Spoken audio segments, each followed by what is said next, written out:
ఇప్పుడు ది జమిలీ is linked to again delimitation amendment.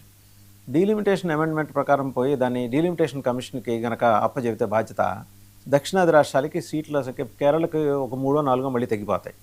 వేరాజ్ వాళ్ళు ప్రపోజ్ చేస్తుంది ఏంటి, ఎండిఏ ప్రభుత్వం కానీ హోంమంత్రి అమిత్ షా గారు ప్రపోజ్ చేసిన ఇంతకుముందు సెషన్స్లో అయ్యా మీకు ఇప్పుడున్న వాటికి 50% పెంచుతాను. ఆ రకంగా చూస్తే పెరుగుతాయి, దక్షిణాది రాష్ట్రాలకి పెరుగుతాయి. ఇప్పుడు అది అది ఒప్పుకుంటే బెటరా, లేకపోతే డీలిమిటేషన్ కమిషన్ రేపొద్దున మా ఫ్రేమ్వర్క్లోనే పోతాము అంటే నష్టపోతాం.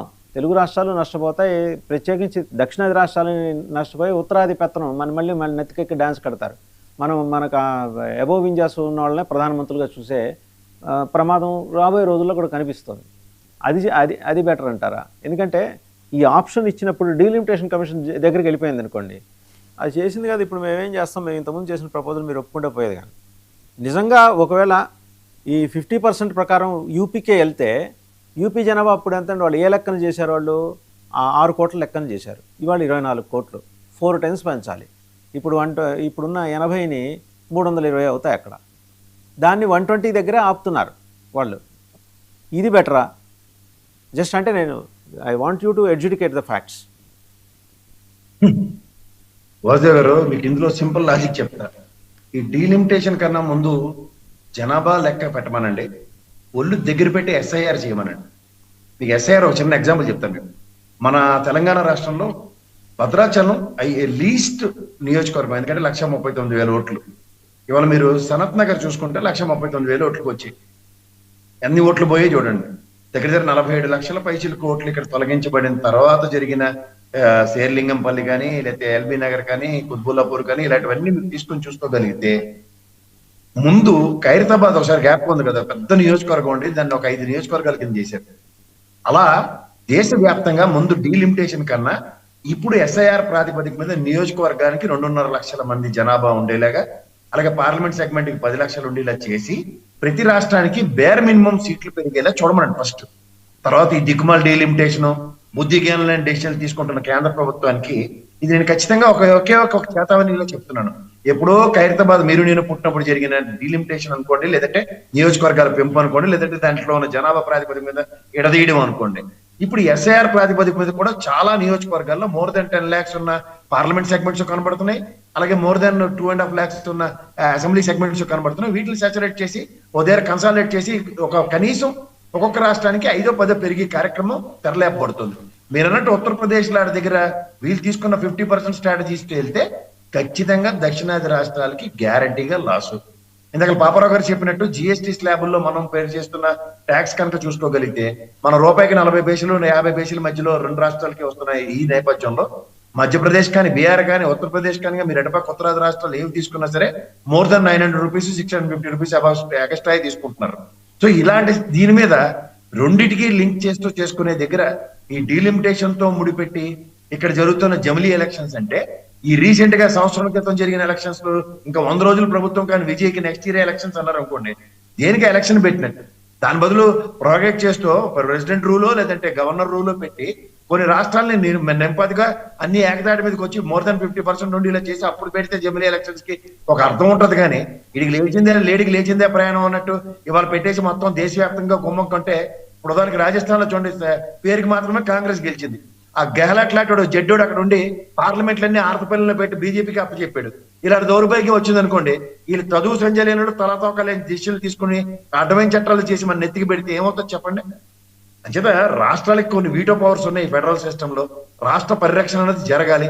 రాష్ట్ర పరిరక్షణ జరగాలంటే వాళ్ళకున్న వీటో పవర్ లాక్కుని జమిలీ ఎలక్షన్లు తలా తోకలని బీజేపీ వాళ్ళు అందరూ గెలిచేశారు. వీళ్ళకేమో ఈ ఈడీ కేసులు సిబిఐ కేసులు పెట్టగానే భయం పడిపోయి వాషింగ్ పౌడర్ను వాషింగ్ మిషన్ కొనుక్కొని బీజేపీలో జాయిన్ అయిపోతున్నారు. వాళ్ళే ముఖ్యమంత్రులు అయిపోతున్నారు. ఇంకెక్కడ రక్షణ ఉంటుందండి? వెస్ట్ బెంగాల్ చీఫ్ మినిస్టర్ ఎవరండి అతను? ఎన్ని కేసులు ఉన్నాయి అతని మీద? ఇదే ప్రధానమంత్రి అవహేళన చేసి వాళ్ళు శంకలెత్తుకుని తిరుగుతుంటారు. సో ఇలాంటి దౌర్భాగ్యాలు చూసిన తర్వాత ఏ ప్రాతిపదిక మీద అసలు నాకు అర్థం కాదు.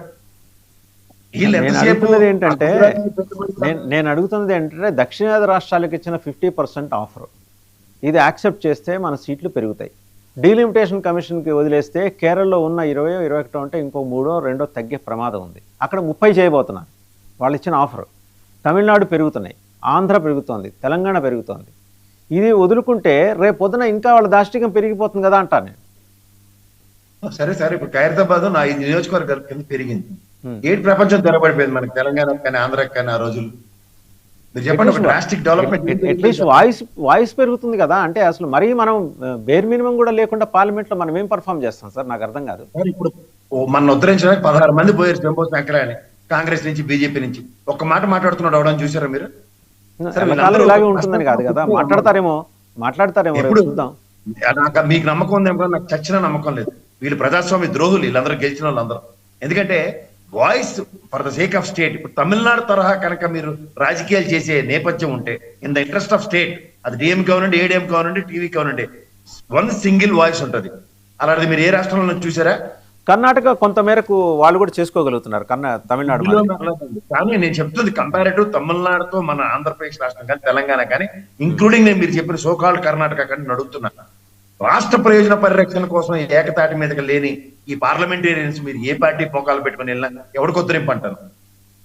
ఆత్మాభిమానం కానీ మనోభావాల విషయంలో కానీ వాళ్ళకున్న ఈ చాదస్తాలు రాష్ట్ర మనోభావాల మీద ఎందుకు లేవు?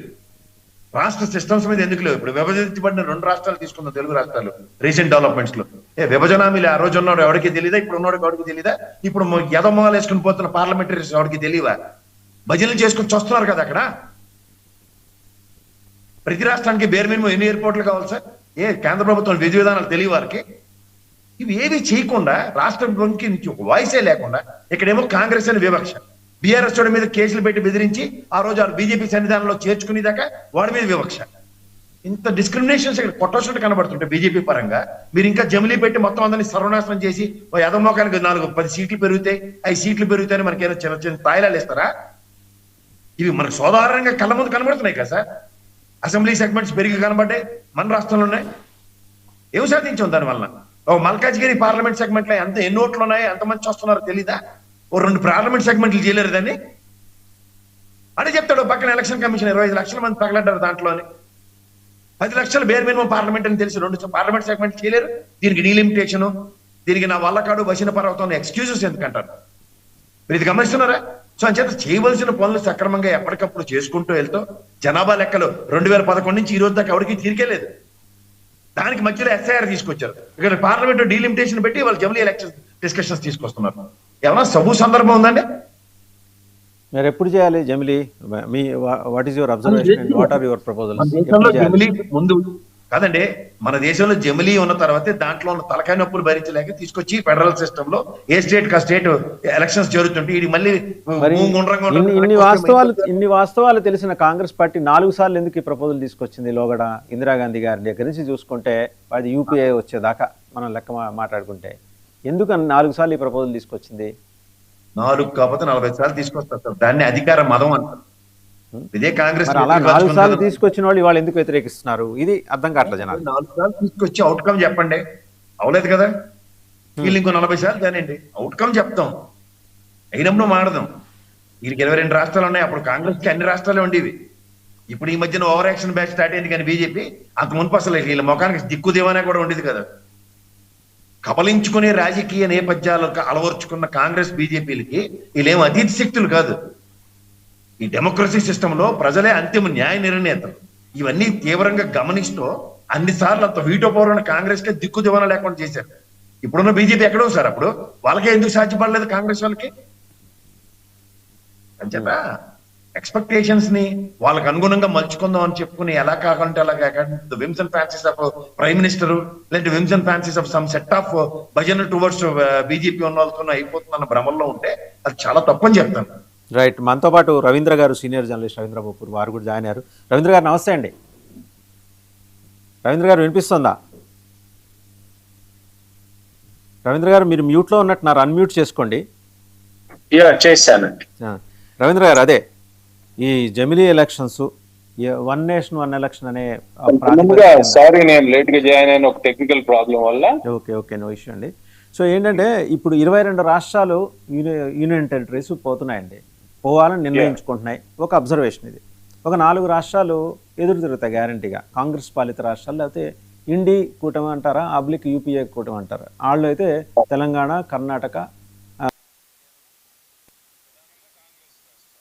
పాలిత రాష్ట్రాలు. వీళ్ళు అడ్డం తిరిగితే వీళ్ళకా లోక్సభలో బలం లేదు. బెదిరించి బామాలి బుజ్జగించి ఏ రకరకాలు చేసినా ఇంకా 6-7 తగ్గుతారు. ఉన్న ఆప్షన్ ఏంటప్పుడు లోక్సభలో ఆ రోజు ప్రజెంట్ అయిన వాళ్ళలో సగం మంది దీనికి అనుకూలంగా ఉంటే ఓకే అయిపోతుంది. ఆ రోజు ఎవరిని అబ్స్టైన్ చేయించే ఒకవేళ ఇఫ్ ఎట్ ఆల్ ఇవన్నీ జరిగితే, మళ్ళీ చెప్తున్నాండి హైపోథెటికల్, ఇవన్నీ కూడా రేపు వింటర్ సెషన్స్లో జరిగితే ఎవరు అబ్స్టైన్ అయ్యే అవకాశం ఉంది? విజయ్ని ఆల్రెడీ దువ్వి దారిలోకి తెచ్చుకున్నట్టు తెలుస్తుంది. ఈ 4 అయితే ఖచ్చితంగా అడ్డం తిరుగుతారు. పర్పస్ సర్వ్ అవుతుందా? ఒకవేళ అదే కనుక